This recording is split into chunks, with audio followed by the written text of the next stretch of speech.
श्री गुरुचरित्र अध्याय 10वा। श्री गणेशाय नमहा। वल्लभेश नावाचा एक सदाचारी ब्राह्मण होता, पण त्याने वेदांचा अभ्यास वा वाचन केले नव्हते।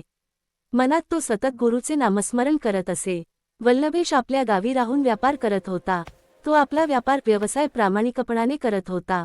सकाळी उठून तो नित्यविधी उरकून मग देवपूजा करून आपल्या दुकानी जाई दुकानाची झाडलोट करून विक्रीचा माल नीट मांडून ठेवत असे।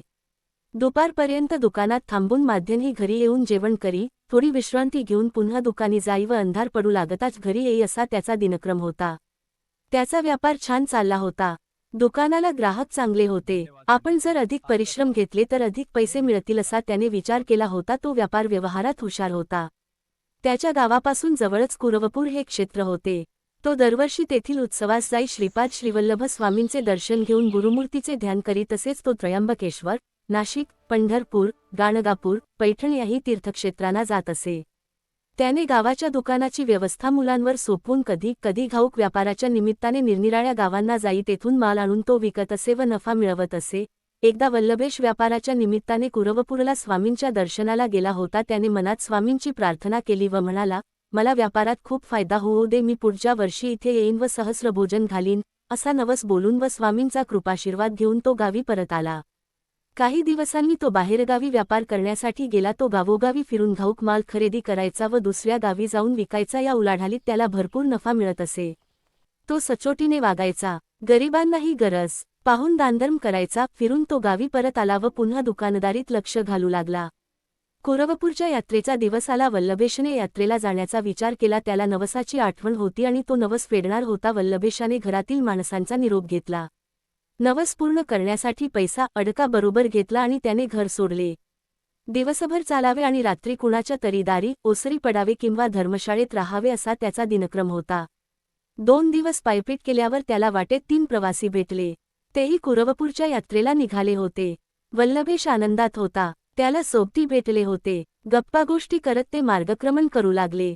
त्या 3 प्रवाशांपैकी 2 जण लबाडलुच्चे होते, पण वल्लभेशाला त्याची काहीच माहिती नव्हती। एके रात्री ते तिघेही एका धर्मशाळेत खोली घेऊन राहिले। भोजन करून ते निद्राधीन झाले। वल्लभेश निवांतपणे झोपला होता, पण ते 2 लबाडलुच्चे जागेच होते। त्यांनी झोप आल्याचे सोंग वठवले होते। मध्यरात्री त्या दुष्टांनी वल्लभेशाच्या मानेवर कुऱ्हाड चालवली व मानधडा वेगळी केली। मग त्यांनी वल्लभेशाजवळील धन पैसा अडका लुटला आणि उजाडताच तेथून पळ काढण्याची तयारी केली। श्रीपाद श्रीवल्लभ स्वामींना अंतर्ज्ञानाने समजले की आपल्या भक्तावर मोठे अरिष्ट आले आहे। ते तत्क्षणाला धर्मशाळेत प्रगट झाले। त्यांनी त्या लबाडांना आपल्या हातातील त्रिशूलाने ठार केले। वल्लभेश रक्ताच्या थारोळ्यात पडला होता। त्याचे मुंडके धडावेगळे झाले होते। मग स्वामींनी घड व मुंडके जोडले। स्वामी हळहळले। तिसरा प्रवासी जागा झाला। तो आश्चर्यचकित सगळा प्रकार पाहत होता। त्याला काही सुचेना। स्वामींनी आपल्या झोळीतून भस्म काढले, ते हाती धरून अभिमंत्रित केले व वल्लभेशाच्या देहावर फुकले। मंत्र पुटपुटले। त्याबरोबर वल्लभेश सावध झाला व उठून बसला।